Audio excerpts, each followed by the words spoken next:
O Ummah of Muhammad sallallahu alayhi wasallam, do you think the skies are silent? Do you think the throne does not shake with the cries of the oppressed? Do you think Allah is blind to the betrayal of the traitors who wear crowns but walk with shaitan? Look at what they are doing. While the children of Gaza are bombed in their beds, while the mothers weep over headless corpses, while the masajid turn into mass graves, the leaders of the Arabs, those who speak our tongue and pray our prayer, are fueling the fire with weapons, money, and silence. They send steel to the Zionists while blocking bread from the believers. They build palaces of gold while denying Gazans a sip of water, a bag of flour, a drop of medicine. And then they pretend we don't see. They think the world is blind. They think the Ummah is deaf. They think the youth are too distracted to tear, but Allah sees. Indeed, your Lord is always watchful. Two brave souls stood in the land of Kufr, outside the Egyptian embassy in the heart of America, not asking for war, not calling for violence, just crying, open the Rafah cross and let the aid trucks through. They didn't throw rocks. They didn't burn flags. They stood, they chanted, they pleaded for their brothers and sisters. And how were they met? Dragged inside the embassy, beaten, chained, silenced by the hands of those who claim to be Muslim. Inside a land that defends freedom of speech, beaten for defending the innocent. Is this your Islam, O pharaohs of today? Is this your Arab pride? You beat the weak in embassies but bow to Washington in private meetings. And why don't they open the Rafah border? No one asked them to bring in Palestinians. No one asked them to declare war. No one asked them to fight.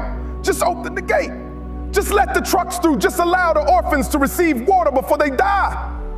But they won't, because if they do, the checks from DC might stop. The handouts they worship more than the Quran might be withheld. They fear the cut of funds more than they fear the fire of hell. So they sold their dignity, a coin soaked in the blood of children. But Gaza, oh Gaza, has done what armies could not. It has exposed the world of hypocrites. It pulled the mass of tyrants and traitors, kings and clerics, influencers and imposters. It showed the world who truly stands with the oppressed and who sells their soul for comfort. It exposed presidents quoting Quran while funding occupation. It exposed Arab regimes who kneel to Zionism while silencing aid. It exposed those who fear losing followers more than losing Allah. Gaza became the mirror of the Ummah. And when we looked into it, many of us did not like what we saw. Because Gaza made the cowards tremble. Gaza made the liars hide.